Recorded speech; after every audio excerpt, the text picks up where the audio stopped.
All right, motherfuckers, drop everything. Drop the digital circus. Stop waiting for Gaslight District. Ignore Has Been Hotel. These things have now become irrelevant because there's a new king of indie animation on the scene on YouTube, Bunlith the Witch Upstairs, whose first episode has just dropped and which we're going to be taking a look at in this video. I'm kidding a little bit, of course, but if you are not familiar with Bunlith, you might be familiar with the alter ego of Bunlith, which is Lilith Walther, who is an indie game developer who's been working for a good long while now, who's probably best known for the Bloodborne PSX demake, which is a version, a sort of adaptation of Bloodborne, created in such a way as to look like a PlayStation 1 video game instead, complete with like all the limitations, the vertex warping on like the 3D geometry, like very, very faithfully recreating what a game like Bloodborne would have been like on the PS1 back in the day, which got her a hell of a lot of attention, well deservedly so, because it was a very, very, like, genuinely a little bit of a masterpiece of fun time indie game development and fan game development. She then followed that up by creating Bloodborne Kart, which was a kart racer version of the demake of Bloodborne, which like started as a meme, and then the meme eventually became a real thing, and that's, you know, that's the way things often happen. And Sony caught wind of that, and eventually were like, hey, you can't use our IP for that, because we are hoarding the Bloodborne IP like the dragon that we are. And so she had to go and change it and turn it into what's called Nightmare Kart now, which is still Bloodborne Kart. You can tell that it's Bloodborne Kart, but it's got all the copyrightable stuff taken out of it so that Sony can't, you know, cease and desist or indeed sue over it. Now, it seems the process of Bloodborne Kart has kind of repeated itself, in the same way that Bloodborne Kart started as an April Fool's joke that wasn't really supposed to be serious. Here we have now the first episode of Bunlith the Witch Upstairs. Again, we will get to it, which, I don't know this for sure, but which seems to me to have spawned from a series of shitposts that Lilith Walther has been publishing on her YouTube channel every once in a while, which is a series called Do Not Watch This Video, which is a series of shitpost animations that she's made, with one of them in particular, I think, being very interesting as a precursor to the episode that we're about to see. So we're going to start by going through these and talking about them a little bit. Then we'll get to the actual episode of the thing itself. Someone can put timestamps down in the comments for where each bit goes in this thing. This is my casual spam channel. I try to do as little work here as possible, because I just want to gush and have fun and look at fun things that I enjoy. But let us start with the Do Not Watch This Video series, because that's a good place to sort of inform us as we head into, and also because I want to remind myself of Walther's progress as an animator, because she is genuinely very, very talented as an animator, I mean, really interesting ways. So we'll start with this, which is Do Not Watch This Video number 1, which was before it was numbered. And like I said, this is a series of animated shitposts, and we'll talk about them in a little bit as we go through. Right, okay, I forgot about that. Copyrighted music. Hang on, let me just mute that. It's a version of the Out of Touch, the Thursday meme, which, you know, that's the Lucky Star meme where they take the music out of the thing. That's what it is, right? Like, so this is a replication of that dance choreography, using the signature style that Walther is using, and then a little bit of stage setting from Bloodborne PSX, the Bloodborne demake.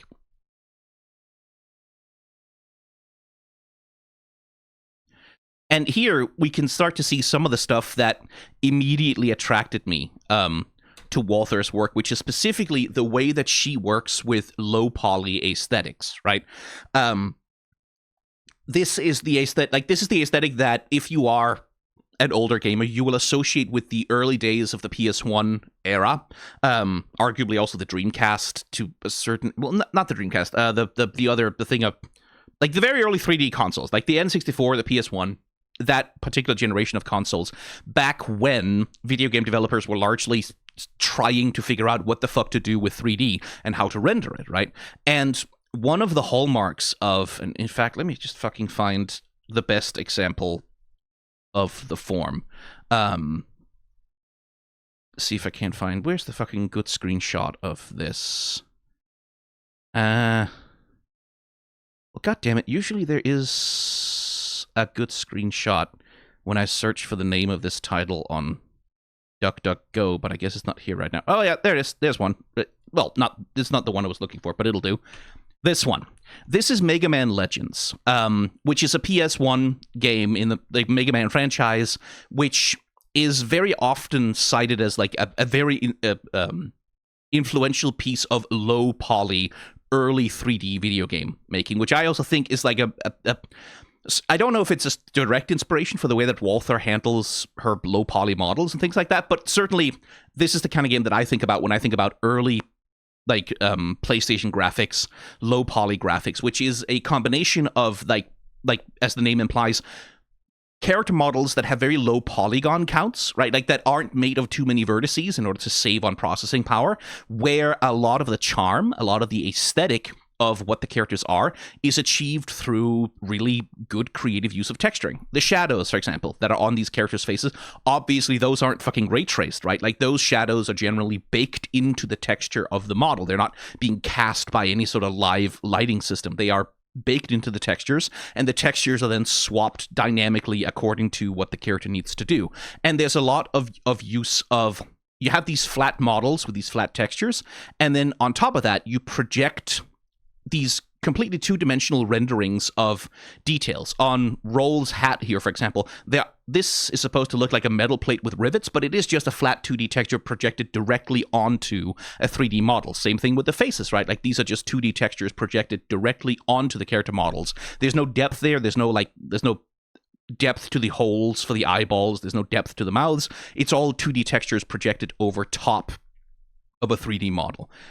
Lilith Walters' work seems to operate very much in that same realm, right? Like, but specifically, it's operating in that sort of post-high definition 3D era aesthetic of deliberately retro aesthetics, but using all of the capabilities of modern computing to sort of affect the aesthetic of this old style of animation with all of the capabilities that are afforded to you by modern technology. It's very much, there's a quote from Brian Eno, the musician, who talks about how every limitation of a particular media format eventually becomes the most beloved signature of it. Like in the sense of LPs, right? Like old school LPs, they have that crackle to them when you put the needle down and they start spinning around, which is like all the flaws in the LP. It's all the little dust particles that are on it that go like that sound, right? And that was something that when LPs were like the main music format, that's something all of the audiophiles were desperately trying to avoid. Like, so they would clean their LPs like very carefully, and they'd be very careful like not to get scratches on them because they wanted to hear the pure music without that distortion. But the moment we swapped over to tapes, the moment we swapped over to CDs and digital audio, immediately music started to be produced that artificially injected that crackling LP sound into this modern digital music because people immediately started feeling that the lack of that analog crackle sort of became a thing of like, oh shit, that's what the music sounded like back then. Similarly, tapes have become like the sound distortion of magnetic tape from like tape recorders and things like that immediately became part of the sound aesthetic of stuff like vaporwave, right? With like those distortions and that like that wobbly sound that tape can have when it's sort of distorted and old. Same thing with CD clipping. Like CD clipping became a huge part of the aesthetic of several kinds of like electronic music, where like that rapid clipping, that cutting from sound to sound to sound became a part of the aesthetic. Same thing with this 3D animation, right? Because Lilith Walter is working with, I don't know exactly what she's working within, but she's working within modern 3D software, right? Modern 3D software that can do modern 3D textures and all kinds of modern 3D things with character models, but she's choosing to have these deliberately pixelated textures, right? And again, these deliberately pixelated textures in early PS1 era 3D, part of the reason they could get away with having these pixelated textures was because it was all being played back on CRTs in low resolution with scan lines and lots of CRT glow, which softened out all the visual aesthetic of like these harsh jagged pixel lines would be softened out and become gradiated. And it's like things would look a lot nicer on an old CRT than they do on a modern high-resolution display. But that, of course, like, this is not being played back on a CRT, so we have this affectation of an aesthetic that only really exists in hindsight, right? Like, this is not what this kind of thing would have looked like on an old VHS. In fact, I think I have... Don't I have... No, I don't. Okay.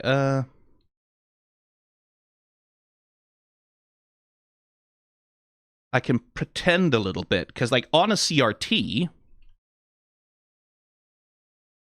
it would be a lot more, it would be a lot more like this. It would be a lot blurrier, and that blurriness would sort of smooth out the differentiation between the pixels, so you wouldn't see these harsh edges, right? So the aesthetic that Walther is working within is this aesthetic of old media, but channeled through the capabilities of modern media. And I need to, once again, like an idiot, prevent the audio scrubbing, because that's annoying me when we're trying to go through this. I'm keeping this silent for now because fucking pop music gets claimed like a motherfucker. But point being, take a look at the way this character model is animated, right? Take a look at how much secondary motion, how much freedom of movement that this model has. I don't know if Walther is using any level of mocap here. I wouldn't imagine so, but probably some reference from real life. Most animators do, and certainly reference from like the Lucky Star original opening.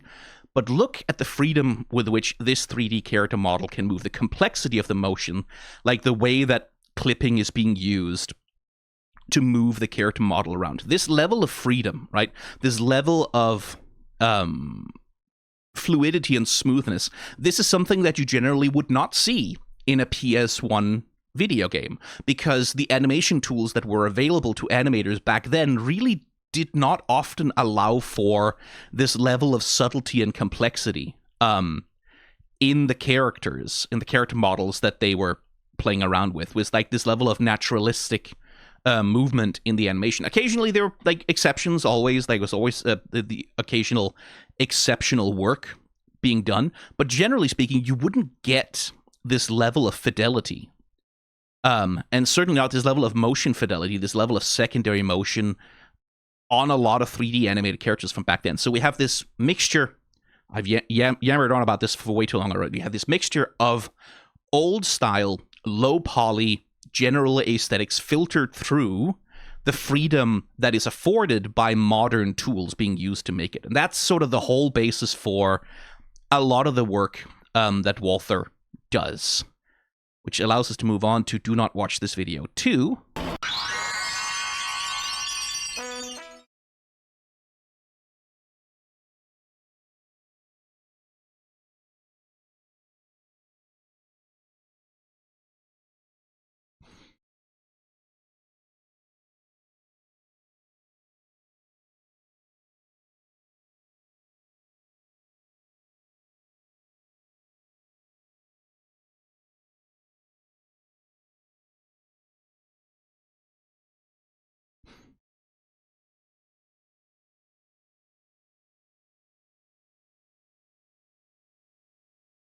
Which I think is the debut, and back to copyright claiming pop music, which I'm muting again. I believe this is the debut of Lilith Walters' persona, Bunlith, which will become like sort of a central character going forward. Again, important bit of context for the actual thing we're going to watch eventually. I promise we'll get to it at some point. But here we have this Sailor Moon transformation sequence, which again is this really interesting mixing of... and by the way, if you pay attention, you see the wobbling on the character model there. We'll get to that. Which again is this really interesting, fun mixing of aesthetics, right? Where again, much in the way that we are affecting the low poly look of early PS1 graphics with modern tools, now we are affecting the sort of blown out, highly colorful and like low resolution look. And I don't know where exactly Walther ripped the assets that she was using for this from,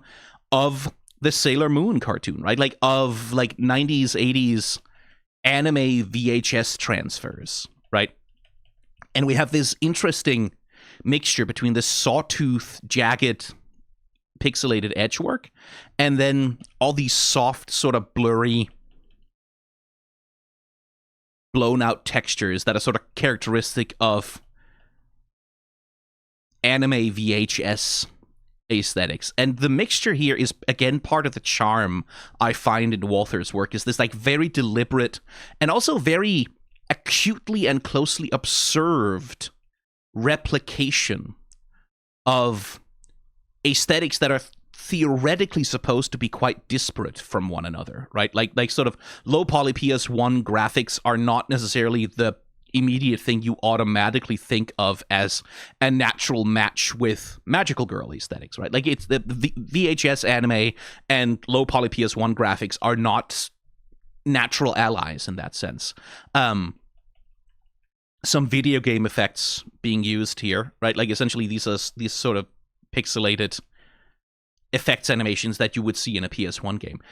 And one thing is, Walther doesn't seem to parody, right? Like this doesn't seem to be ha ha ha, old school anime aesthetic. Isn't that silly? This is extremely closely observed, incredibly faithful recreation, honestly, of the way that the old like Sailor Moon transformation sequences looked. Like this is incredibly faithful to the way that the pacing, the animation, like the way that those things were put together as these sequences of empowerment without irony.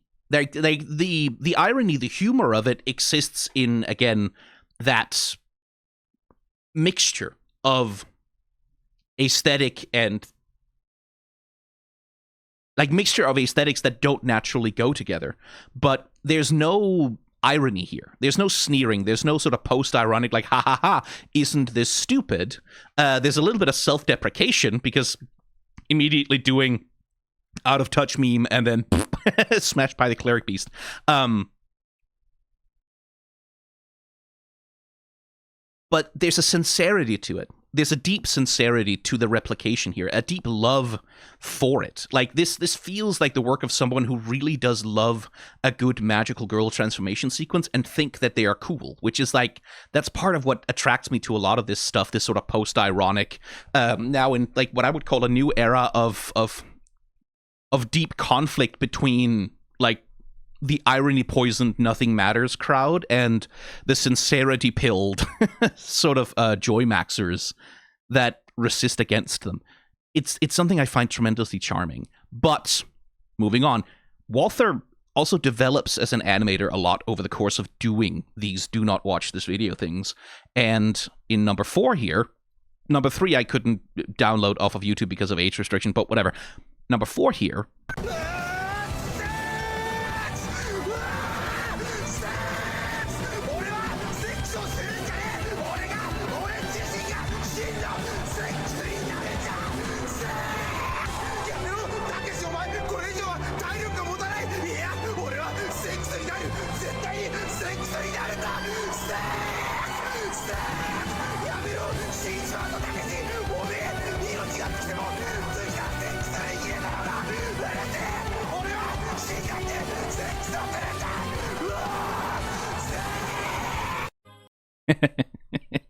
Like I said, shitpost, but look at the animation aesthetic that's being employed here.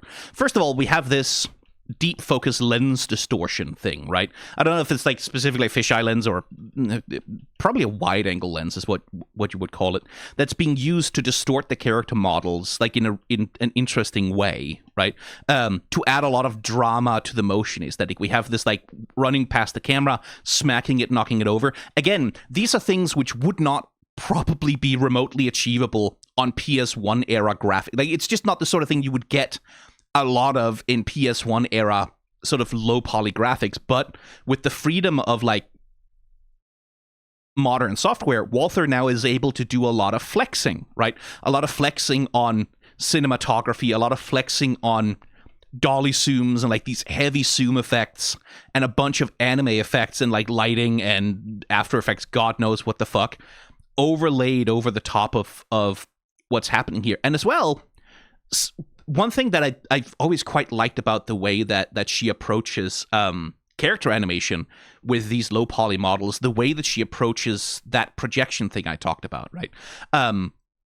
Because this is not a mouth that's that's three-dimensionally carved into the character's head. This is a 2D texture that's being projected just straight on top, right? Like, that's what the mouth always is. It's a 2D texture that's projected straight on top of the character. But that mouth, right? That mouth often has to follow the angle of the camera. It has to work with the angle of the camera when we're looking at the character. Imagine if we flipped the camera over like 45, 70 degrees to the other side. It wouldn't really make sense for us to look into the mouth of the character and see a shadow on the inside of the teeth that way. Like, that whole mouth texture is created in a way such that it looks good from this camera angle, so that it matches the camera angle on the character, right?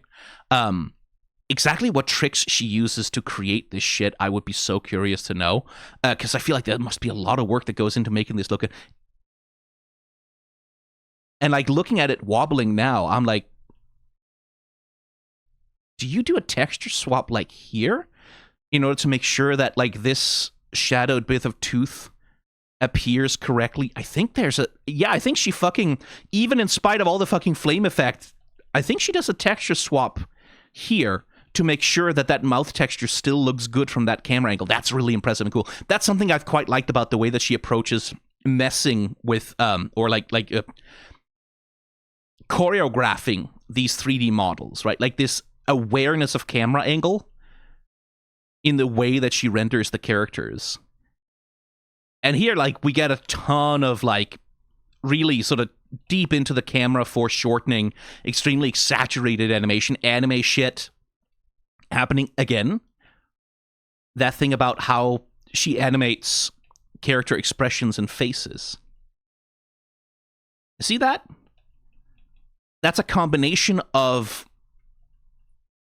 distorting the texture on the face as well as distorting the character model to support that, like, wide open, like, anime scream thing, which is a remarkable amount of care being taken for something which is, you know, this is just a shitpost. Like, this is a shitpost audio with some My Hero Academia music on it. But the level of craftsmanship that's being applied here, like the level of dedication to visual consistency, is genuinely impressive.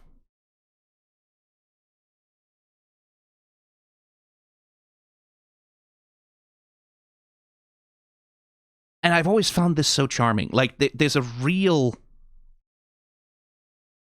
attention to detail and a liveliness to the character animation as well, where the characters never feel quite so like we're imitating anime here, right? Like, we're imitating the sort of hyperdrama of anime aesthetics here. But one thing that's not being imitated, we're not doing the thing that most anime does, which is, for a shot like this, probably you would render the body completely static, and for the talking, mostly just do limited animation on, like, the mouth and eyes for, like, whatever you need.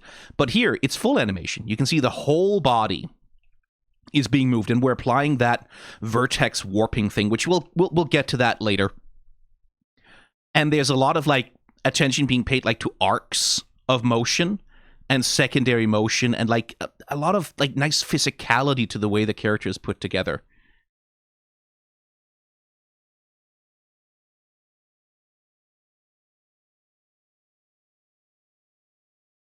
And some fantastic camera work as well. Like, these shitposts are shitposts, but they are really impressive work as animation. Like, sometimes they're a bit over-animated, right? But that's also, given what this is, the over-animation is kind of the point, right? Like, the characters are over-emoting, they're overacting everything. That's kind of the point. Oh, right. I think this was actually an ad for the plushie of Bunlith, which is hilarious.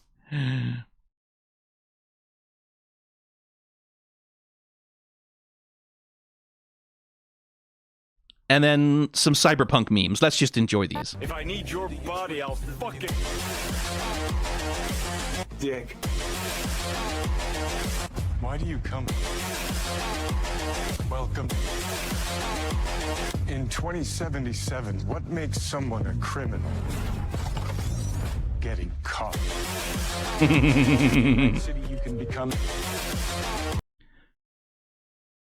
Again, we're shitposting, but if you pay attention, that's a lot of assets being created for a shitpost, right? These wonderful low poly backgrounds with these like this very good texture work that like genuinely, again, very PS1 in the way that it's put together.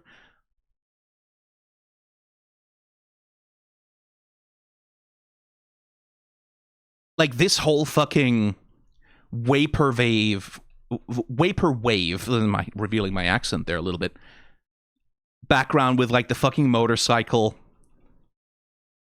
and the car. Like all of these assets had to be created somehow, and I don't think you can buy low poly assets like this on the asset stores most places. I mean, probably you can. Who knows? And then I want to know about I want to know about this reflection texture on the helmet, because reflection textures, especially when we're talking about like early 3D animation, PS1 animation, there's so many different ways that like they use, because they did, again, no ray tracing. So how the fuck do you handle reflections and things? How do you handle making something look reflective or have shifting textures that sort of imply a reflective surface? There's so many hacks and so many weird ways that very early 3D animation achieved like metallic textures and things like that. I would be curious about what if Walther is just using the regular modern capabilities of the animation software to do this one, or whether she's emulating those old tips and tricks, because I think something fucky is going on with the texture of this reflection here. Like that's the thing of like I think all of the reflection textures on Super Mario, Metal Mario in Super Mario 64 are all like from like one little texture pack CD that Nintendo had at the office, and it's like a flower texture or something like that they made gray and they did some processing on, but it's all just like it's all this random image that they do a bunch of processing on and then use as like a metallic reflection texture.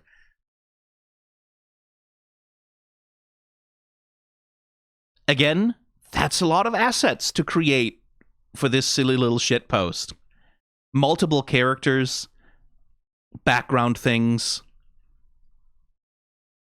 It's high effort shit posting, and I really like it. Oh, right, this was... I feel like a fucking celebrity in this town. Right, that was when Sony was cracking down on Bloodborne Kart, I think. Okay, what does YES spell? Yes. What does EYES spell? Yes. What does EYES spell? Yes. What does YES spell? Yes. What does EYES spell? Ease. AS. You're making me. I can't breathe. Okay. EYES. ES. What? EYES. EYE. Eyes. Again,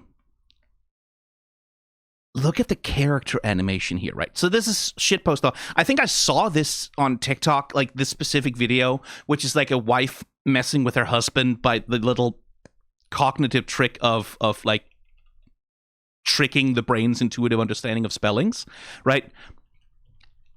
To my memory, the wife was not animated this way, right? Like the wife was definitely having fun, but she wasn't doing it this way. There's so many little things about how this is being handled that I find impressive. Anyway, let's talk about the fucking vertex wobble, right? Because when you look at these characters, right, even when they're standing still, even when they're not really doing anything, you can see these wobbles that are happening in their outlines, right? Like it's almost like they're boiling a little bit, right? Like, so what is that? Well, again, this is an affectation of PS1 graphics. Now, I don't know I don't know enough about these early 3D graphics to explain exactly how it works. Someone else can do that in the comments if you know. But basically, the way that the PS1 specifically calculated 3D vertex positions, like the specific position of like any given polygon on screen, was, I think, inaccurate, or there was a floating point error, or like fucking who the fuck knows exactly what it is. But there was a thing in the way that it handled 3D graphics where, as polygons were moving across the screen, they would wobble in place and like distort and mess around depending on their position relative to the camera and like the way that the character model was moving. And that had something to do with like a math thing that was happening in the 3D calculations of what the PS1 was doing. It was a limitation of the way the console was processing 3D graphics, right? And on modern PS1 emulators, there are settings you can enable that compensate for that remove a lot of that vertex wobbling and sort of make the image more bearable to look at on a modern high definition 3D monitor, right? Like 3D monitor, high definition computer monitor, right? Like flat screens and shit like that. Because playing some older PS1 games without that fix on it can actually genuinely give you kind of a headache. Again, this is the kind of flaw that was covered up a little bit by the CRTs and like the glow and the blurriness of these consoles back in the day. But again, it is one of those qualities that when modern artists affect the aesthetic of these low poly graphics, they will sometimes copy that shit in there. And that's why that's there. It's emulating a specific hardware limitation of early 3D graphics. Anyway, that's not what we're talking about here. What we're talking about here is the character animation.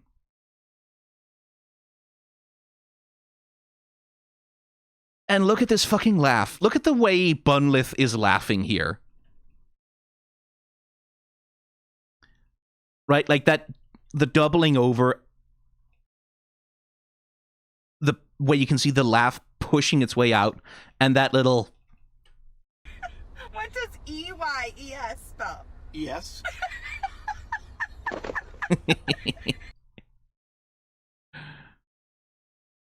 And alterations to the facial texture, like to have running makeup from the laughter, little tears.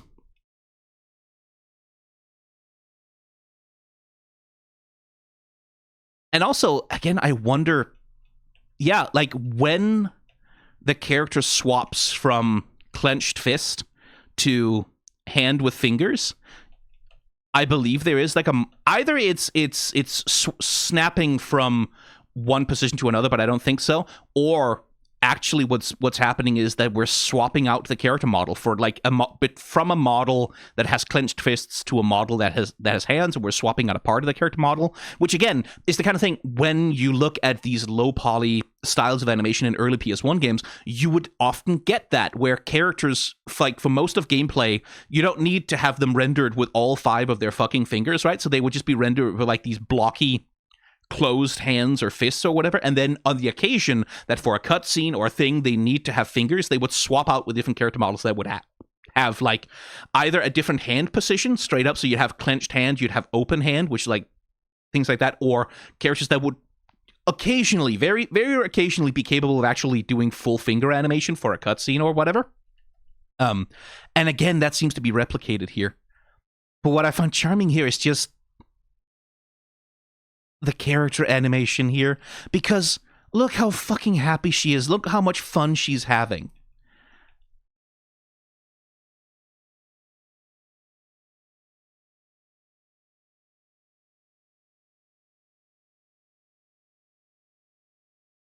And the animation of the other bunny boy, right? Like relative to that, how still he is relative to like the hyperactivity and like how much Bunlith is doing. It's just good character acting. Like it's just doing a really good job of positioning these characters relative to each other as actors in the scene. That this character is completely still, not moving, really kind of under-animated, and then Bunlith losing her absolute shit. Good management of the ears there, by the way. Is like much more hyperactive and in motion because she's animated by the laughter. It's good. It's just good character animation. And again, the character animation is achieved by, as the character moves her head, right? We swap out these facial textures to do the lip sync, right? And when we're doing lip sync, we're not just doing, again, mouth closed, mouth open, mouth closed, mouth. We're not just doing flapping lips, right? We're doing actual, right? You can see that we're doing the actual phonemes of what's being said, right? So when we say boo, boo, breathe, right? You can kind of, it's not, you can't necessarily completely read their lips, but there is a consonance between what the characters are saying, how they're saying it, and the mouth motions and like the mouth textures that are being made. And again, the level of asset creation that has to go into this, like how many fucking mouth textures have to be made because they have to be constructed for the camera angles as well, right? In order to suit how the characters are positioned relative to how you're looking at them, especially when you have these furry characters that have these long, like these longer snouts, right? Like these longer muzzles where you can't break them open. You can't open them up the way that an actual muzzle would be opened up by a mouth. So you have to create these mouth textures that match the camera angle. And then as we get into that final hyena cackle, right? Which is, again, this place where, despite the adherence to low poly aesthetics, this is very much the sort of thing that feels much more source filmmaker, right? This feels much more of a modern conception of how to present this kind of extreme emotion in 3D animation. And again, this is the kind of thing, like stretching a character freely like that, especially across like multiple parts of the character and assets, not the sort of thing it would be easy to do on PS1 level graphics, right? But here it's being used as a part of the expressiveness of the video, and I really appreciate that. I really like that. Like it's really well put together. I don't think I remember seeing this one, actually.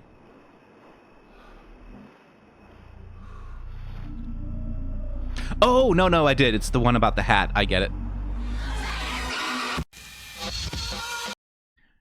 I think this was in response to someone saying, "Can I steal your hat?" To which the answer, of course, is no. But again, look at this. Like, again, repeating myself, the mixture that we've got going on. We have the vertex wobble, we have the low poly graphics, we have the low poly environments, we have these skeletons that seem to be made of like these projected 2D textures floating in space, but we are in a first-person perspective, complete with first-person camera shake, right? Like the wobbling of the perspective, animating the hands out into the perspective to give you that sense of being inside the perspective of someone who's moving around, right? Like this first person hand animation thing.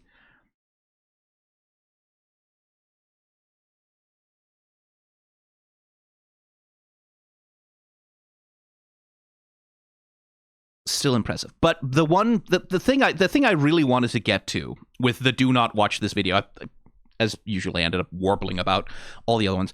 It's this bit. It's episode 10, 11, 12, and 13 all rolled into one. Because this, I think, this is an interpretation, I don't know this for sure, but this, I think, is the genesis of Bunlith episode 1, which is the thing that we will get to in just a second.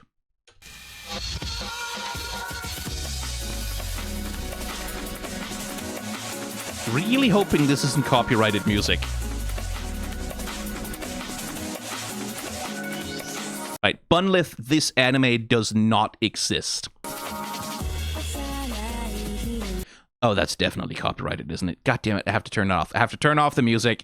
I don't want to deal with copyright claims. Well, unless, Lilith Walter, if you see this, you are welcome to copyright claim this whole video, and you can have the ad revenue to make the actual Bunlith anime. You can have that. I am completely fine with that. I just don't want to get copyright claimed on pop music or whatever. But yeah, this is an anime opening, right? Like, that's specifically what we're doing here, is we're doing an anime opening in this low poly aesthetic style. Again, the level of asset creation that has to happen to make this fucking thing work, genuinely impressive. And here we see the culmination of all these things that have been introduced over the course of the do not watch this video thing. Like the character animation, the high level of asset creation, the camera effects being applied, right? Like this this specific perspective, the way that like we have this very highly distorted 3D perspective,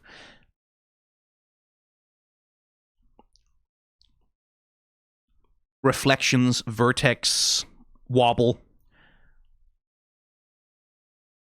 emulating the visual style of anime. Motion blur, my old enemy.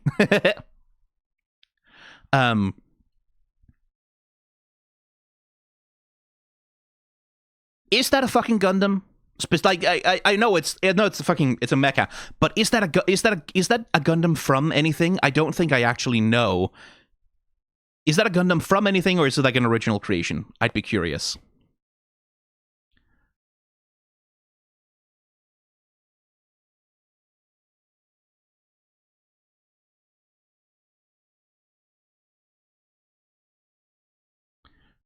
And here, like I said, we're doing a fucking...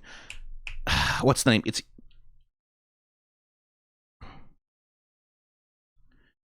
an Itano circus, right? Itano, yes. Ichiro Itano.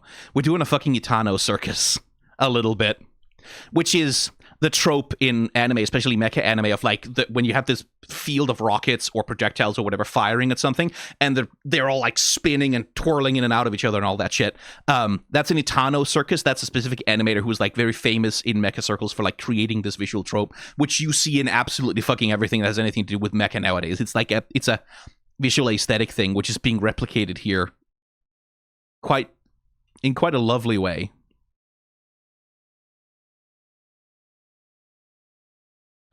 And here we have like some fairly complex scenes, right? Like where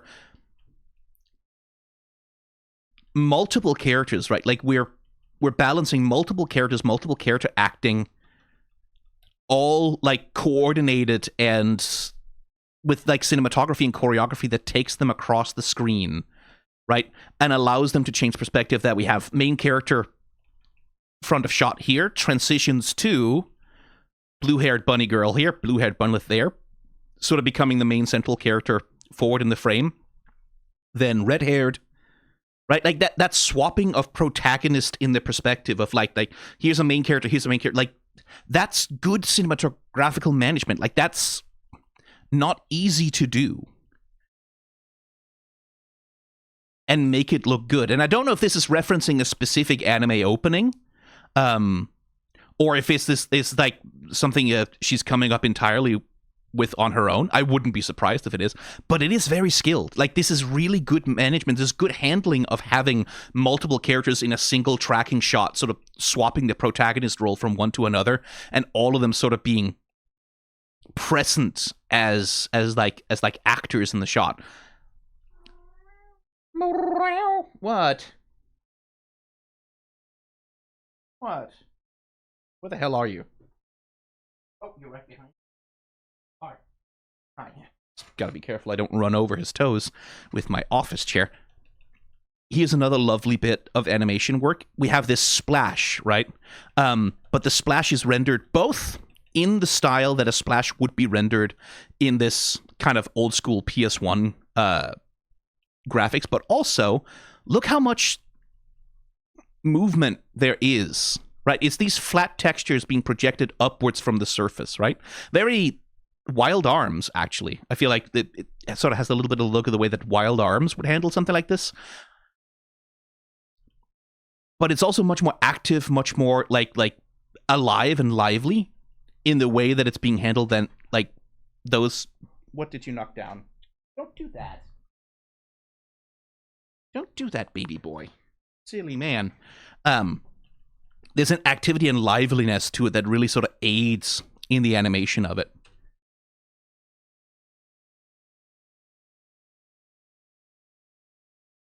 Oh, the opening music is from Dragonauts. Anyway, last shitpost. Just because it's short. Canonless? Alright, I'll do canonless. And for those that don't know, canonless is a little strat that goes like this. Oh!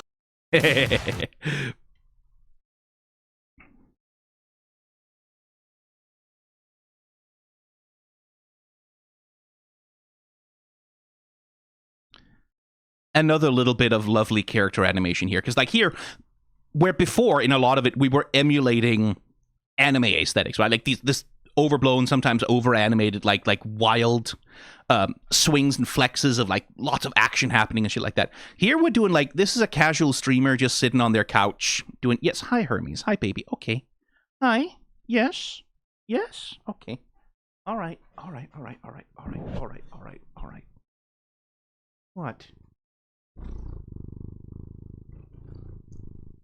Yes, okay, he wants uptime. He wants uppies. Yes, you can be on my chest. If you just settle down, and I can do this one-handed probably. This is like a much more sort of casual, we're just sort of hanging out, sitting around style of animation, which is a very different discipline, like to fuck around in than stylized sort of anime animation.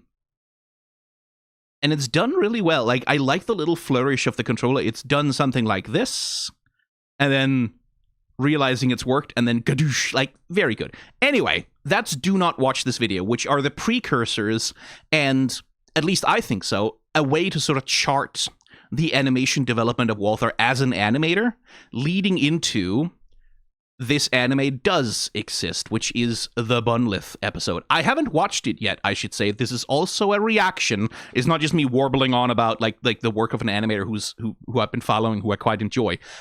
It's also a reaction. I haven't seen this before, so let's enjoy it together.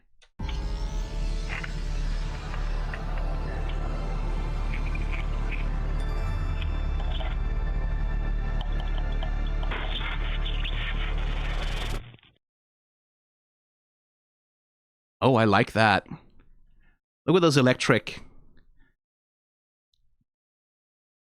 effects, which are just like heavily pixelated, like sort of blurred out 2D effects being projected into things. That's lovely.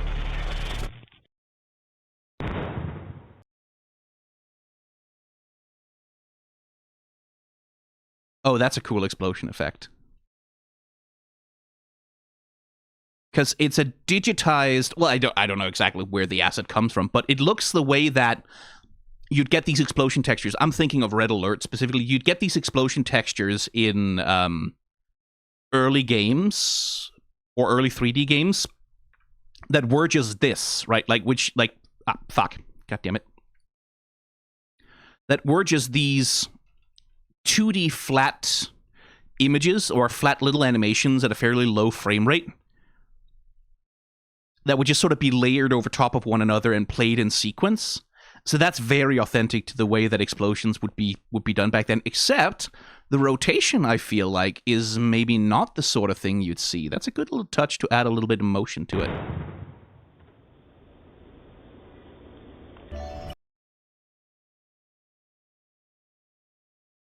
And we've still, as you can see on the moving truck here, we've still got that vertex wobble going on. Like, that's still being used as a part of the aesthetic. All right, that's everything. Thank you so much. Oh, I'm so excited to finally move into a place all my... Yeah, whatever. Give me my tip. Sorry, Thanks. And keep an eye out for apartment 4. Some weird girl lives up there. That was all my money. wait, what? Weird girl? What are you talking about?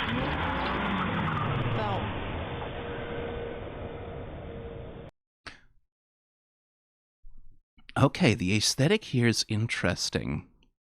Because once again, like I said, we are in this low poly PS1 aesthetic thing, but there's also a sort of, like, look at the texture on the trash bags there in the background, for example.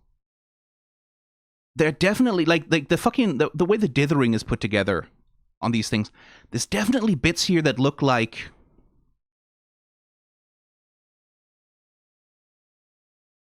I mean, if it's not photo referenced, it almost looks like it's digitized photos. Like for the trees here in the background, especially, it kind of looks like digitized photos that are then like attached to models in the background, maybe.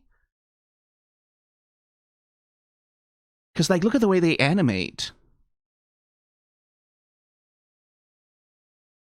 Right? You see that, like that gradual deformation of various bits of the texture. No, maybe that's not photos. Maybe that's... Because that feels very much like this is a cut that's perhaps very specific to me. The way that the trees are animated in the background here all of a sudden remind me of the Settlers 2. And the way that that game handled the animation on its trees. Like by just selectively changing bits of it. So is this just straight up pixel animation? How did she do that? That's an interesting way to do it. Hang on, let's see that in motion again. Oh, I'm so excited to finally move into a place all my... Yeah, whatever. Give me my tip. Sorry,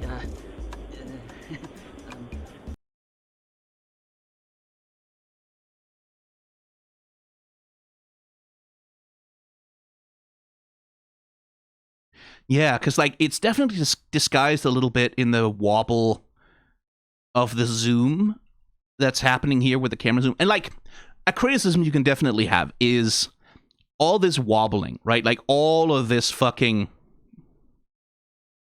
unsteadiness in the background here, right? Like when all the camera's really doing is this very slow, gentle zoom, and yet so much of the frame is constantly in motion because of it. There's definitely an argument you can make that that's distracting, right? Like that is distracting to the purpose of the scene, and draws focus and attention and creates visual noise that distracts from what's actually important in the shot, which is the character's acting and animation. Like, I think that's a valid criticism. I don't think that's, like, there is a reason, again, why modern emulators tend to want to compensate for all this fucking wobble in things, is because it is a little bit noisy. It's a little bit unclean, as it were. Oh, you want down? You want down? Okay, he's tired of sleeping in my arms now. Are you gonna go eat more tissue paper? Is that what you're gonna do? Oh, he's looking for it. Stop eating tissue paper. Stop doing it. There we go.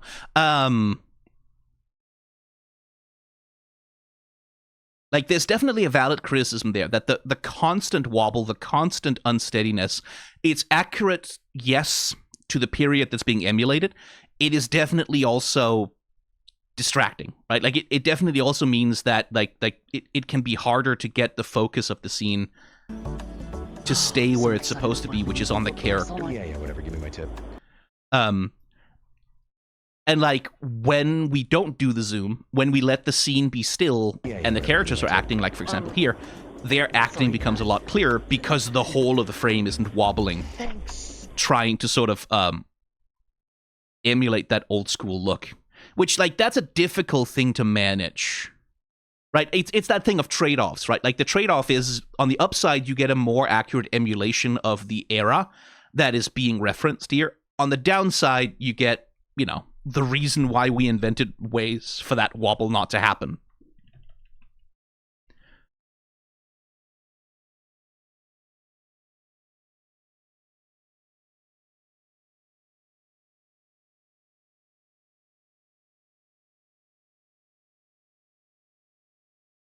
I like that. I liked that. Like, the animation aesthetic here is good. There's a good mixture between... Right, because this character is low poly, right? So there's a limit to how complex we want to make his hand motion. So you can see it's like fairly stiff.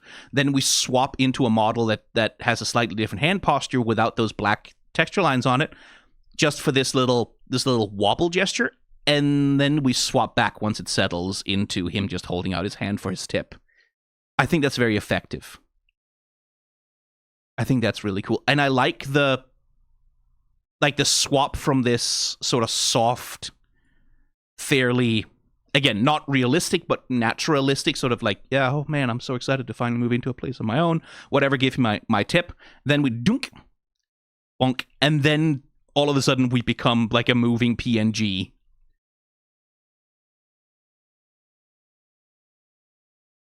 I like that. I think that's charming. Sorry, thanks. And now we're doing the anime thing, right? Like, we're a character being shocked, well, we're replacing all of their color and turning them monochrome and like sheer white like a ghost. Again, those are assets that have to be created, right? Like, presumably it's reasonably easy to do that. to create a texture set for this model that like that works for this, but it is still asset creation that has to happen, and it's asset creation that includes the mouth positions for the character talking here, which again, that shit is lip synced. That shit is like, that's not just lip flaps. That was all my money. Right? And you can see it. My money.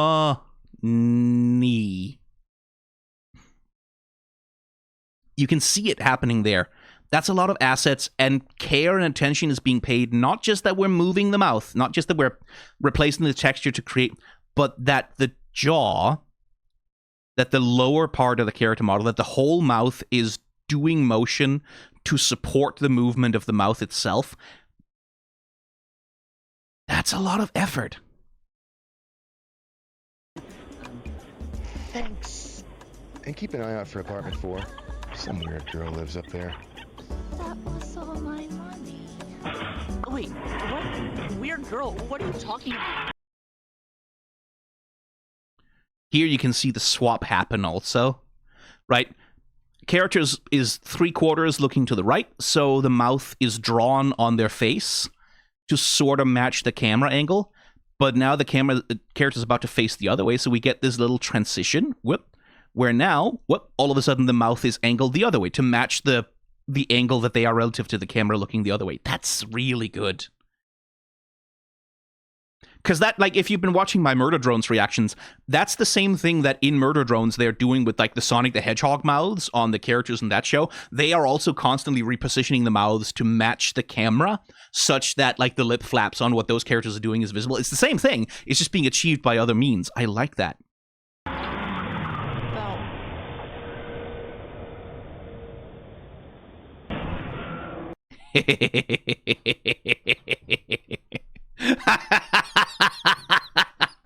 A fucking Roadrunner gag? Oh, I like that. That's very funny. It's a fucking...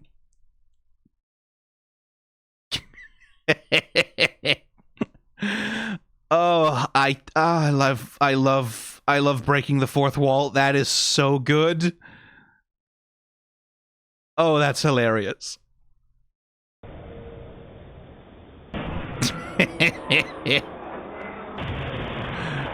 Oh, good gag.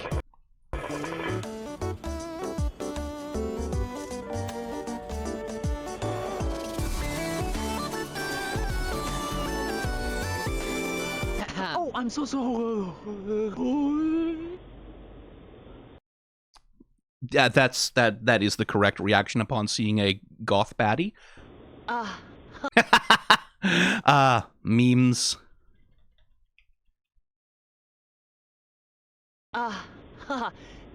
You must be the weird girl.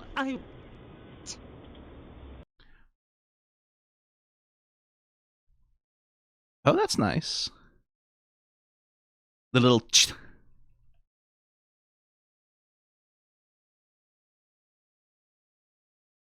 I like the way that that's handled.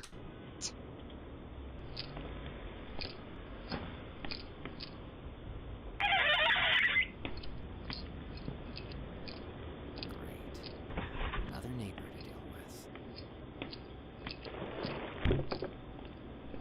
Oh.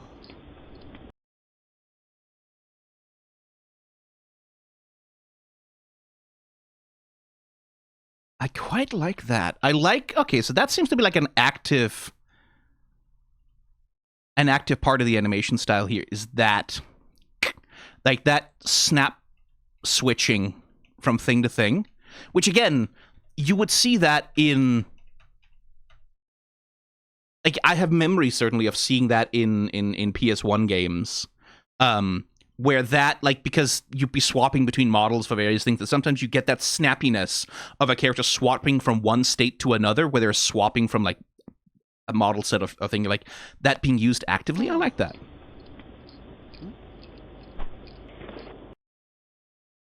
Did I see? Oh, yes! And look at that. Speaking of, here's a little bit of squash and stretch. Here's the character deforming to snap downwards to pick the thing up, and as they come up again, some more deformation to emphasize the motion. That's good. Again, the fucking tree animation in the background I keep fixating on. I really like the way that that's handled. Excuse me, miss, you have another box here.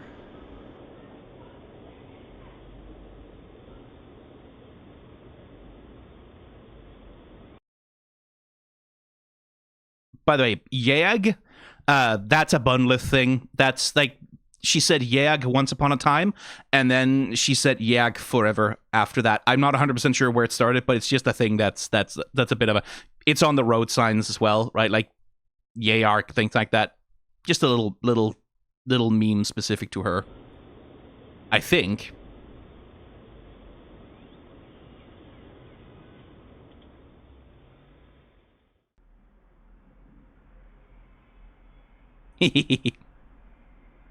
Okay, come on, V. You blew your first impression in your new life, but at least you can still establish that you're a good, thoughtful neighbor instead of the college dropout loser.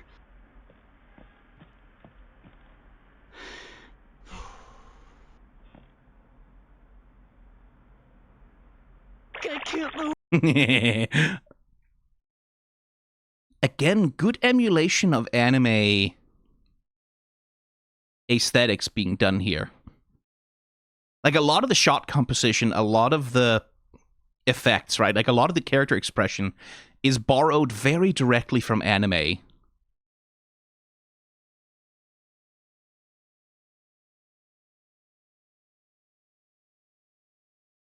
Right, like this, like, looking at the camera, sweat drop running down kind of thing. Move! Why is this so hard? Just knock on the door! Hello? You dropped a... Meow. Oh my god, look at you!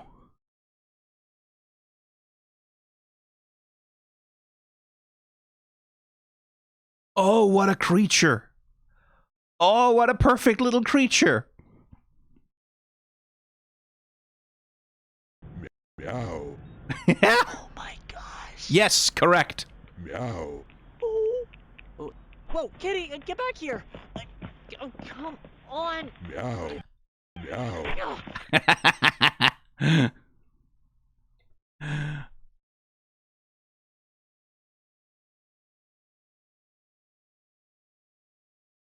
Yep, that's Cat. That is Cat. Look at that, look at the way it flops. Look at the way it flops and stretches. Oh, that's adorable. What a perfect creature.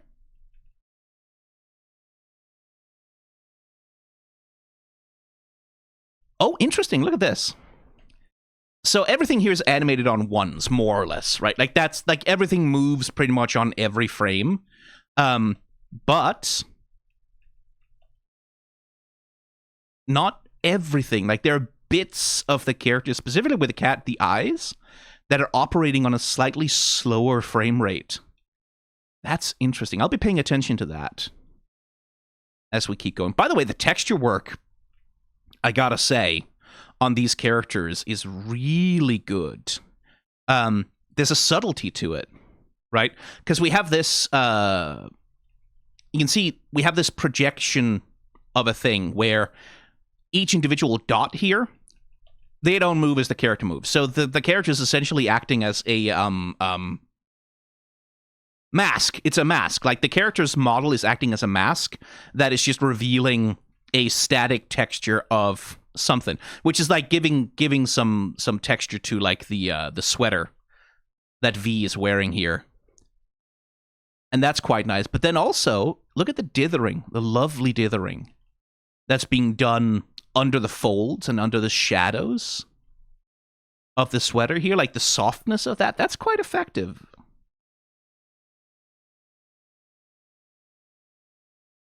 And, like, this little bit of texture work, like the shirt half tucked into the pants, those little soft shadow lines, like there's a good intentional use between like when we have bits of the character that are outlined in pure black, right? Like that are like fully sort of cartoonified in that way, versus times when we're doing blending, when we're doing dithering, to achieve a much like softer feel on the texture of things.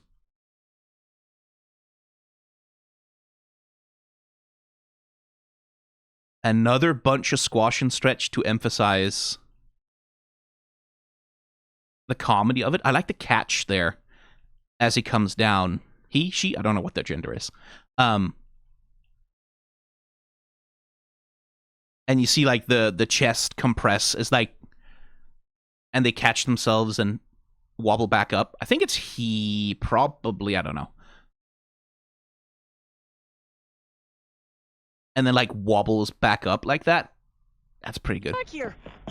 Oh, come on. That cat animation is perfect. There we go. Like the flop, the stretch. Perfect.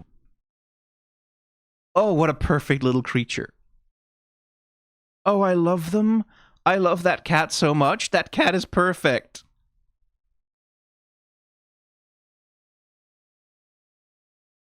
And here's a swap in the lighting technique.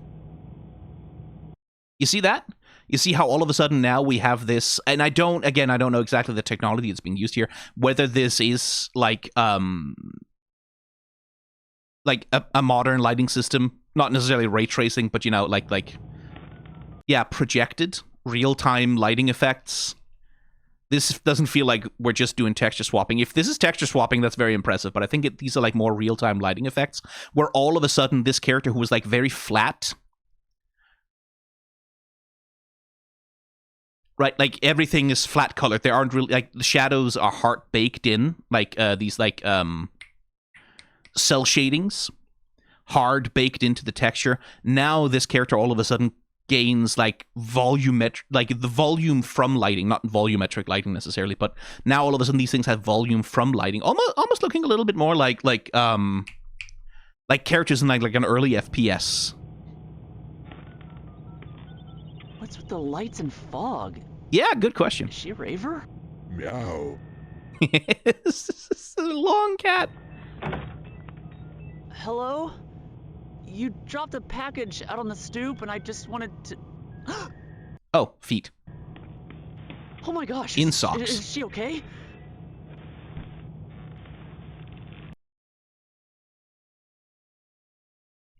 The lighting being done with this dithering is really nice. Dithering, by the way, I've been using that word. Dithering is this. It's that. It's when you have, like, you want to create a gradient between two colors, and instead of using an actual, you know, Photoshop gradient, what you do is you take the one color surface, and then you just dot along the edges of it as it bleeds into the next color surface. And that's like an analog way. Again, on a CRT monitor, on old school low resolution CRT monitors, this kind of dithering would show up as something that looked like a genuinely soft gradient, which you can kind of see if we zoom out close enough. You can see, oh, now it looks like gradients. Now it looks like this very soft transition from one color to the other. But when you zoom in, you can see and that's, again, an affectation that, like, this was a technique that was invented for pixel art. That was invented to make these harsh, jagged edges of pixel art able to reproduce the softness of, like, more analog forms of art and rendering.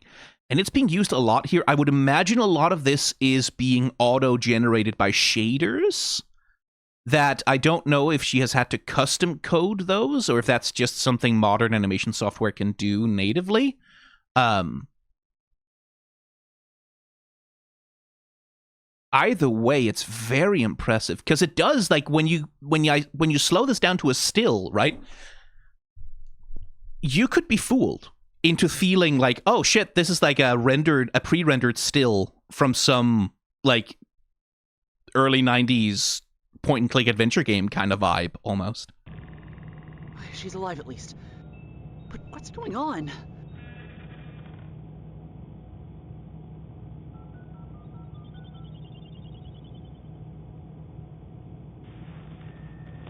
Ooh, nice.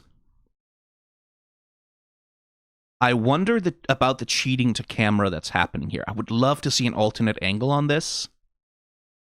You can see the model swap happening from stiff hand to hand with individual fingers.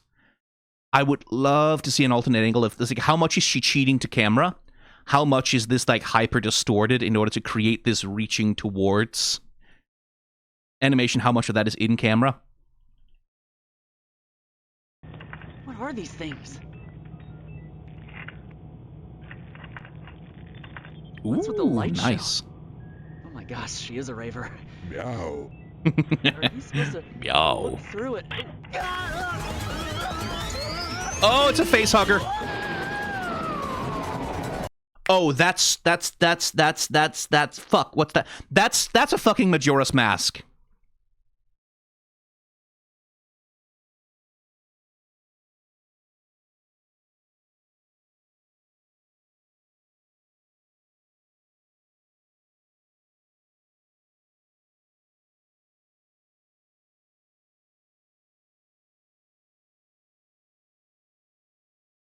I like the freeze there, right? The cat says meow, and then V completely freezes, right? All of that secondary motion disappears for just a second, for a little frame hold to let the expression land, and then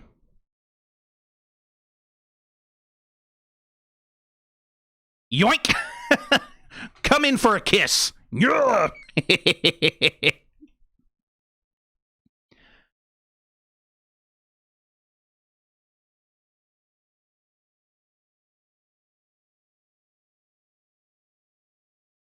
That's a Majora's Mask. That's fully the first time Link puts on a mask in Majora's Mask. That's what we're referencing here. I'm calling it.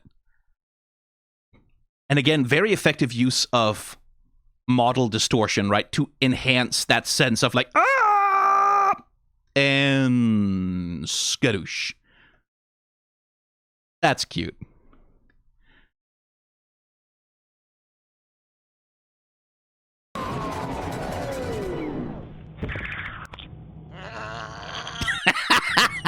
I love it. I love that cat. Oh my god, that cat is so good. And that's very good as well. Again, a little animation trick, right?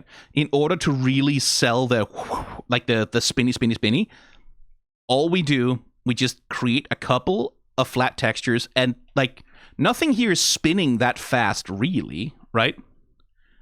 But because you have these two motion lines next to the fairly reasonably spinning bit of pizza,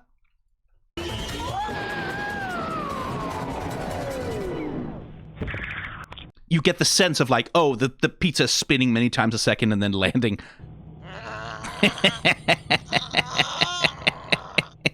That's fantastic. Oh, hey, speaking of magical girl transformations.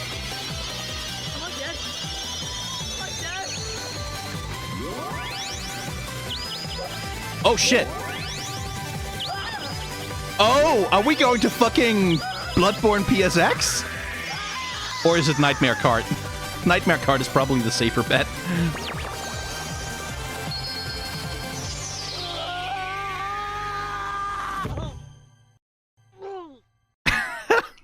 There is something so fucking funny about the idea of magical girl transforming into a Bloodborne hunter. Holy shit. So this effect, I wonder how, is that just each vertex of the character models, like that just being filled in from the outside edges? Or I'm wondering about like the replacing of all of the character textures with this, at least in part, and then some of it is the thing actually being torn apart and like falling away in, like all of it is in what kind of looks like triangle chunks with these stars projected over the top of it to sort of break it up. It's very effective.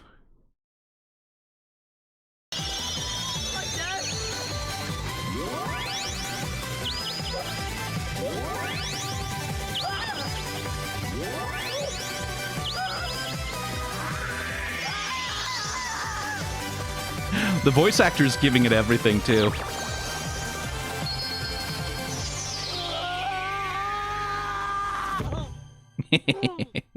Good bonk. Oh, shit, that's cool.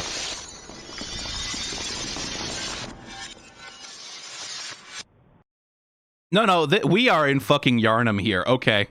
Sony, leave this shit alone. Leave it alone. Sony, leave it alone. Leave it alone, Sony. Nothing here is copyrightable. It's just that it's not Yarnum. It's generic Victorian place town with werewolves and horror in it. It's not Yarnum. We're not in Yarnum. And every time I say that it's Yarnum, I'm kidding. It's a joke in Minecraft, and I don't mean it. But the way the world is being assembled here, like again, all triangles, all vertices. I think vertices. I might be using that word entirely incorrectly this whole time. Oh, that's really cool. How the fuck did she do that? Because that can't all have been manually animated, right? Like, that must be some sort of procedural... Right? Because if that's all manually animated, Jesus fucking Christ. Oh, that looks cool as shit, man.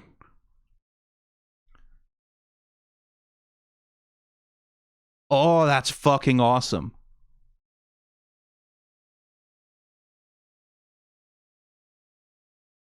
And then the skybox assembles last. Yeah.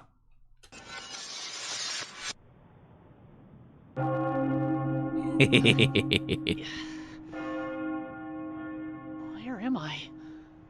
In the world of Nightmare Cart, which is legally distinct from something else that we won't mention. The witch upstairs. Oh shit! Fucking ad break. Oh, that's cool. The witch upstairs. Full Metal Alchemist.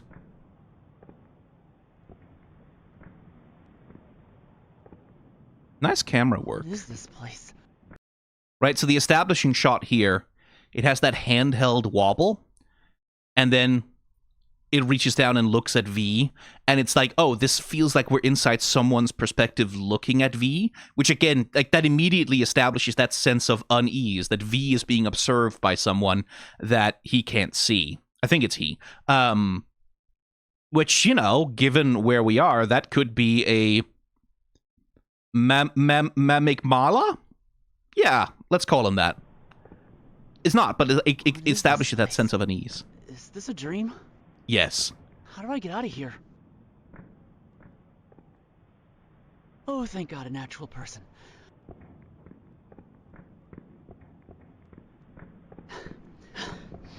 Hello? Excuse me. Hi. I think I'm lost in a different...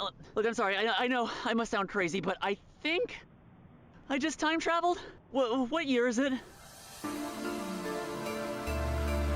Hello? Is everything okay?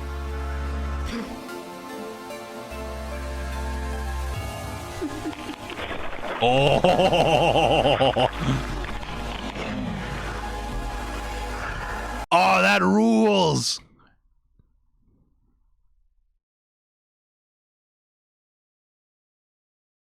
Oh, that is badass. Look at that. Holy shit. Oh, that's fucking awesome. Being eaten from the inside. And here, like, we really play with deformation and stretching and, like... Right? You can see how the model is, like, really stretching to achieve this, like, this sense of, as the jaws close, the head is being swallowed. Oh, that's cool.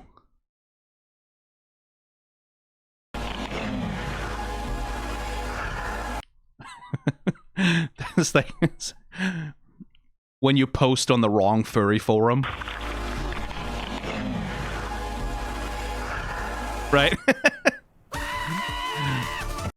Again, deliberate use of PNG, right? Like, or not necessarily a PNG, but deliberate use of that static flatness.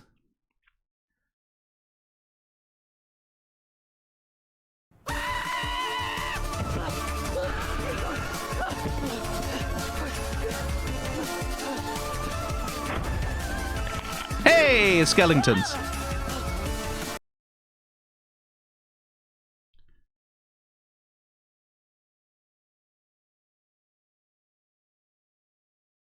I like the head motion on that, like when it opens its jaw. I see that little that little shake back and forth of the lower jaw to sort of really give it that literally disjointed look.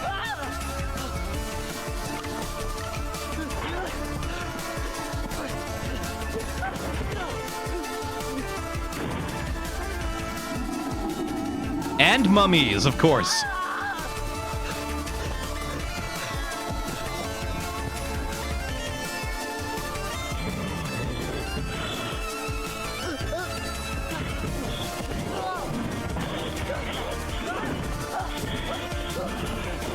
I mean, dude has dodge skills. Like he knows how to use the iframes.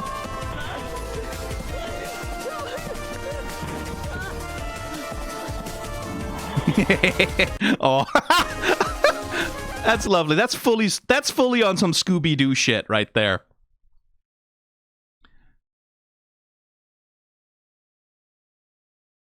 The run animation on them here. There's a slight goofiness to it, right?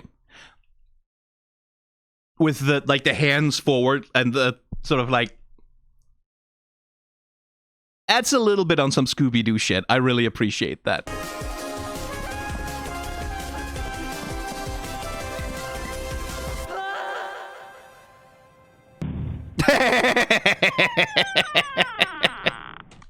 Okay, good setup, good joke. Matrix leap of faith, and then you expect, okay, they're gonna crash through the window. I was sitting here and I saw that and I was like, oh, cool. How are they gonna render? Like, how's she gonna do like crashing through the window? Like, how are we gonna shatter the glass?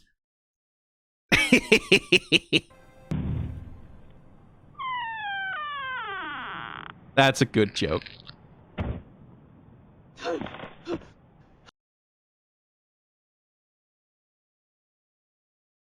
More nice use of stretching here.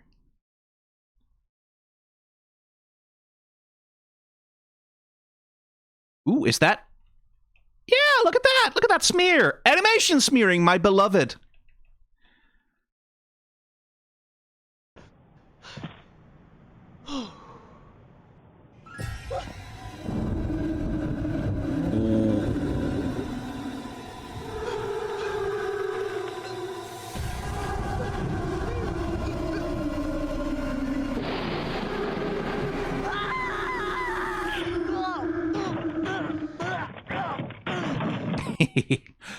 No, but like the fucking unraveling on that ghost? Look at that.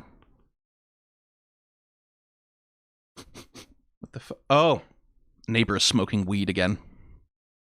It's fucking raining outside. Jesus Christ. Okay, well, yeah, to each their own. You're not allowed to smoke inside of the apartments where I live, so people smoke outside on the balconies. It's raining pretty hard. I guess they really need that fucking joint. Okay. Ugh. Not my favorite smell in the world, gotta admit. But the unraveling on those bandages there, the way that that's handled, like that slow sort of untwisting, uncoiling, that looks really good. Yeah, that's really nicely done. That is genuinely really fucking creepy. Right, and then we have like the sort of dolly zoom effect. And like the background fading away to black. That's really effective.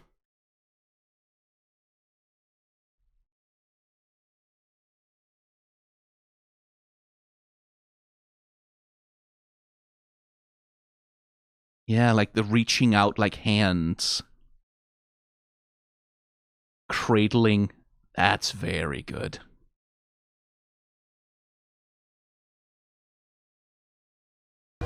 Like the tenderness of it.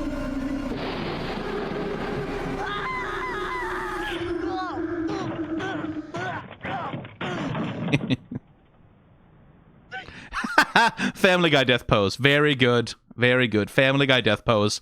Meme achieved, everyone. Mark it down on the counter.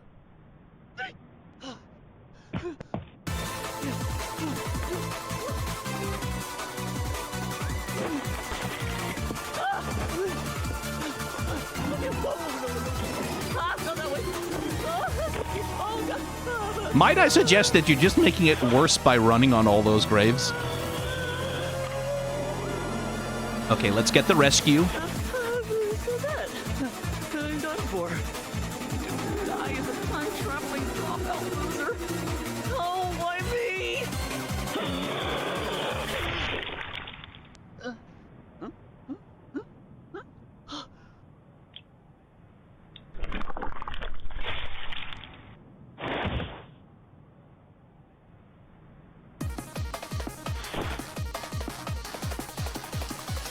Action time!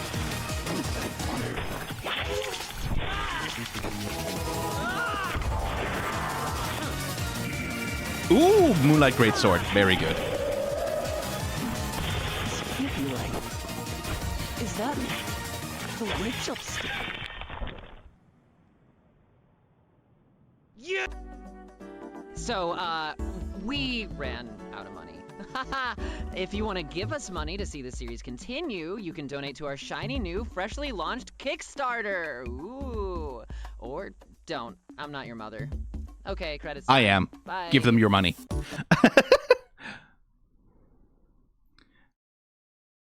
Cutting on the title drop as a cliffhanger.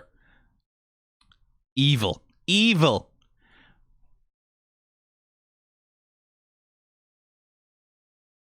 Let's see that action scene again.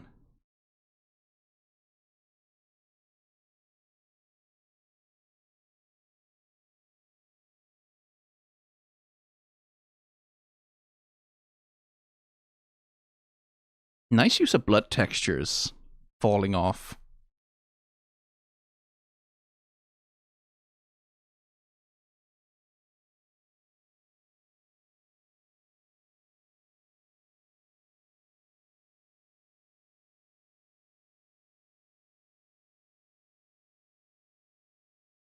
Ooh, cool. Okay, like the camera work here is doing good work, I think.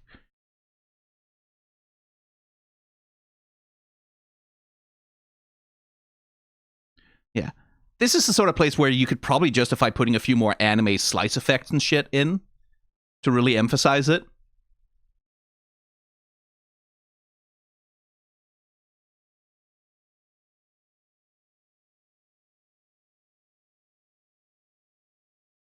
Like that, right? Like where you have like this lighting effect, and then the classic, like this is something we talked about before, like the motion aesthetic of especially Eastern animation, which is this constant rhythm of tension and release, right? Where you have tension, release, right? And then as we release tension in here, we encounter an obstacle, right? Like that's the thing that happens when in anime, when someone punches something, and then rather than the thing immediately being blown back, like you punch, and then there's this moment of like holding tension, where it's like kadoom, right? And then the thing blasts off. We're doing the same thing here. So we're like this buildup of tension, and then tension, and then this elastic motion aesthetic.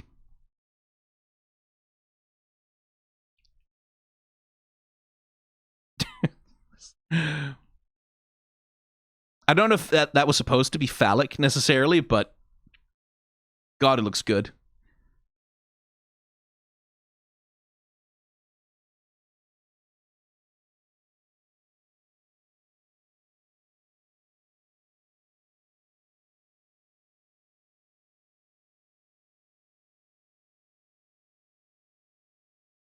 Yush. Oh, that's cool. Is that the witch upstairs? Yeah. Again, good use of the texture swapping, right? Where you have this shadow over the whole thing, and then boop, disable the shadow, and then deep perspective.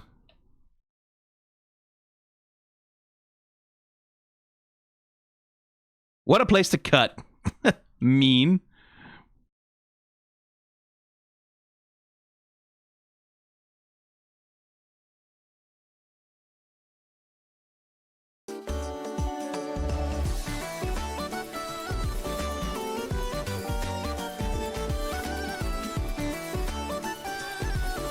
Excellent music from Evelyn Lark. Didn't really comment on that much during the thing, but it was.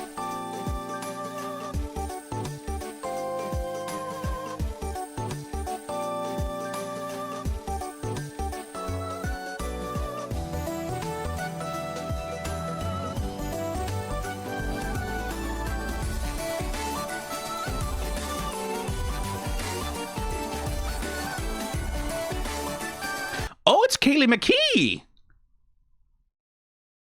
Well, shit, cool. She recently did a voice work on Knights of Guinevere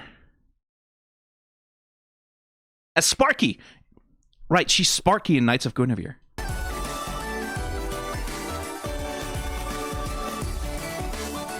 Oh, Void is the cat's name. Perfect creature. What a perfect creature.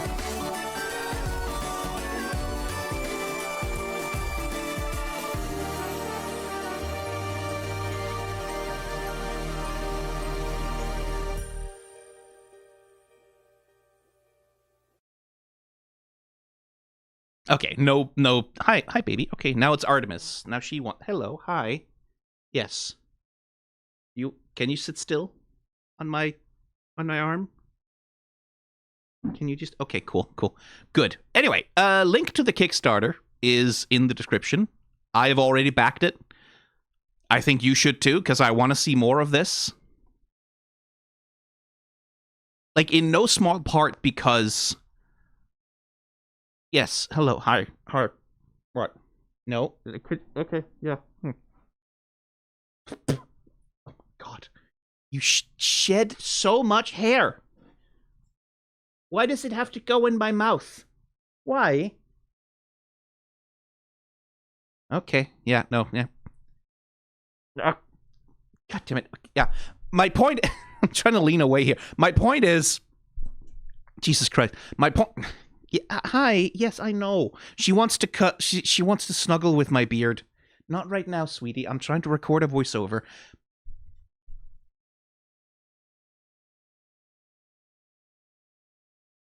Okay, yeah. All right. Get on my shoulder then. Yes, there. Can you sit there? Can you sit there? Oh my god. Right. What was the saying? Right. My point is, one of the things I've quite appreciated, for example, about the output of Glitch, right, is yes, no, okay. Oh, fucking baby. Just sit there. That's all you have to do. Sit there and look pretty just for a sec. What I've appreciated, for example, about the output of Glitch is you want to no steppy on keyboard, please. No steppy on keyboardy, please. Just stay. Okay, she wants to rest. Ow. Fucking hell. She wants to wrestle my hand now. Yes. Hello. Hi. Oh my god. She's... Ow. Mean. Ow. Mean. You mean little kitty. You... Oh. We're playing. Sorry. There's nothing I can do about it. She's just like this right now. What I've appreciated about the output of studios like Glitch, for example, is between like Gaslight District and Digital Circus, right? Like they're playing with a lot of different aesthetics. Digital Circus is all about this 90s edutainment, like early 3D animation software aesthetic. Gaslight District is doing a lot sort of emulating the style and aesthetic of certain kinds of stop motion animation and things like that. I really appreciate that this is taking a real shot at trying to fully animate a show. Ow. Yes, hello. Oh my god. You know I'll win, right? You know I'm bigger than you. You know I'll win.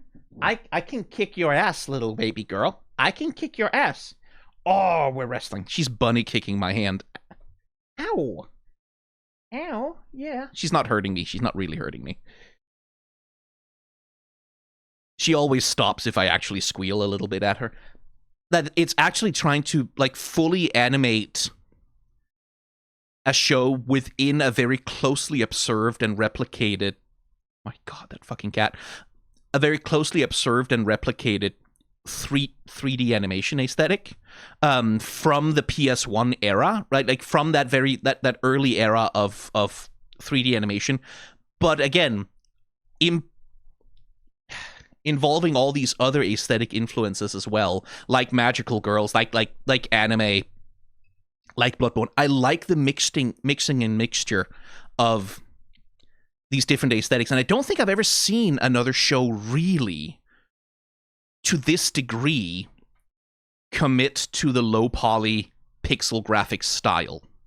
And like really embrace like the limitations and also the aesthetic problems, right? Like of that format, of that specific style of aesthetic. Like the vertex wobble, right? Like the messiness that can come from low poly textures. Like this, right? Like this moire effect that's happening in the barcode here. The relative legibility of the text that's on the thing. Like, it's being embraced a lot, right? Like, and which is really using these little aesthetic gestures of the era, like the dithering effects that are used to like give texture and volume to things, like the tree animation in the background in the city scenes also fascinates me. I don't think I've ever really seen that before. Like, I think this is the first time I've really seen something commit to that hard as an aesthetic approach. And again, I cannot emphasize enough, Jesus fucking Christ, a lot of assets. A lot of fucking assets. Like, she's reusing, obviously, a bunch of the stuff from Bloodborne Kart and Bloodborne PSX, right? Like, she's reusing a lot of those assets, which is sensible. It's a good idea to do. But still, like, between, like, the room and all the things inside of it, and, like, the helmets and the character models and the fucking outside scenes, right? Like, and the moving truck and the fucking moving guy and his little push wagon. There's so many assets that had to be created for this. There's so many things, so much stuff. All the fucking cars, too, that had to be made just to make this, like, 8-minute animation pilot thing. And it's really, genuinely a deeply impressive amount of commitment.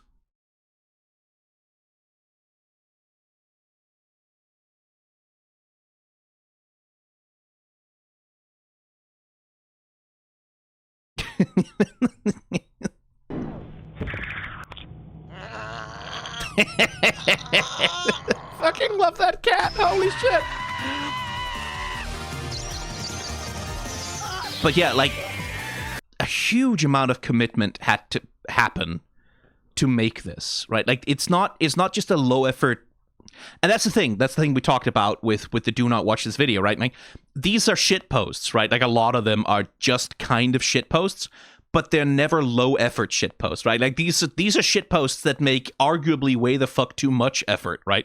That put way the fuck too much into them. Relative to how silly the actual action of the thing is. Kind of the same thing here, right? Like, it's a commitment to the aesthetic. It's a commitment to the feeling of this kind of design, this kind of visual style. That's really compelling, right? And it's definitely unfinished, right? Like, that's explicitly part of the text here, is that this is, like, maybe the first third of a full episode that has, like, an actual story arc and, like, actually goes somewhere. It cuts off at a very frustrating moment, I'm sure, for them as well as for us.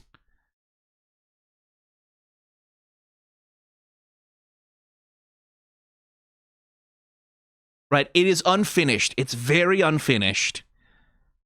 And it definitely, like, in terms of like, plot and characterization, V is just kind of a goober at the moment, right? Like, V is just mostly like, I am insecure, and that's the joke. That's the joke, is I'm a screaming little goober who doesn't know shit about fuck, and I scream at stuff.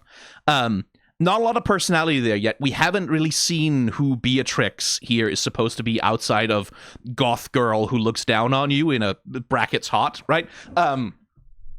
We're not getting character yet. We're not getting that. We're getting sort of the beginning of a premise that's interesting. Because, like, I imagine, again, the premise feels like it's, yes, in this episode, first episode, we're going to Bloodborne world, and then next episode, maybe we are going to 3D Collectathon world. Like, maybe we're going to definitely, like Spyro the Dragon with a little bit of legally distinct makeup thrown over it. Maybe we're going to Crash Bandicoot world. Maybe we're heading into fucking, at some point we could probably go to Sonic Adventure, right? Like, which is not quite PS1 era, but we could do Sonic Adventure shit, right? Like, that feels like the premise that's being set up here, but I don't really know that because we don't get enough of a full episode to fully understand what exactly the premise is supposed to be here. But I want to see more. Like, I have backed it. I've sent, like, I think I couldn't get any of the physical rewards because they only ship to the US because of, the shit that be going on. But I committed for like $150. Please don't knock my lamp over. I committed for like $150 to support the Kickstarter. And go check it out. If it's already fully funded, then hooray. Still, consider supporting it a little bit, hitting some of those stretch goals, because I need to see more of this. Like, I need more of this. I need more stuff like this that experiments with these aesthetics.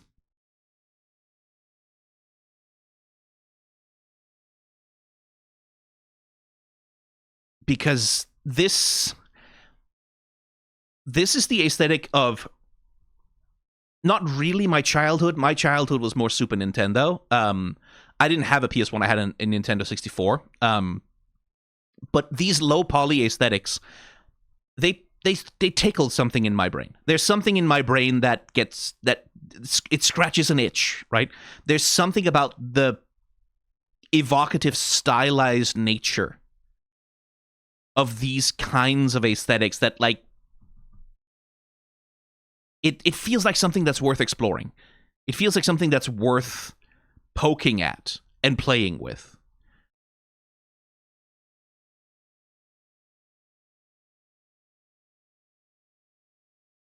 Hang on, does the vertex wobble?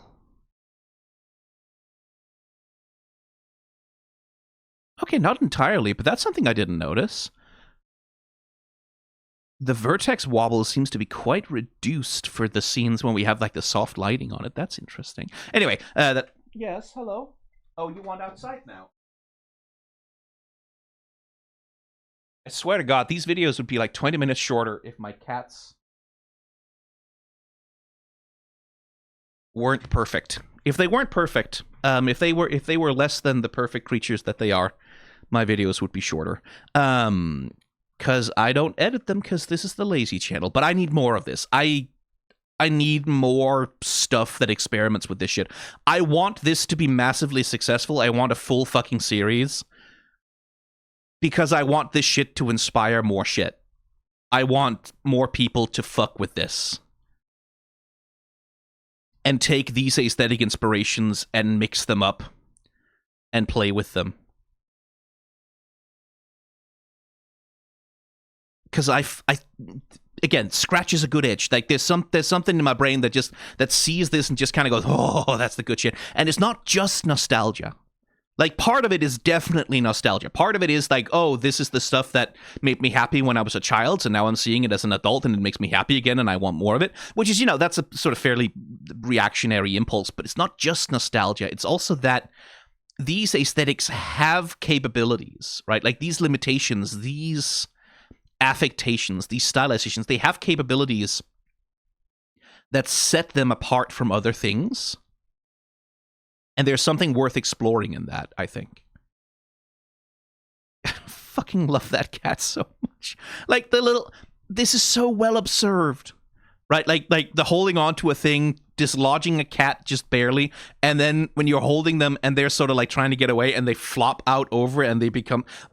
That's so well observed.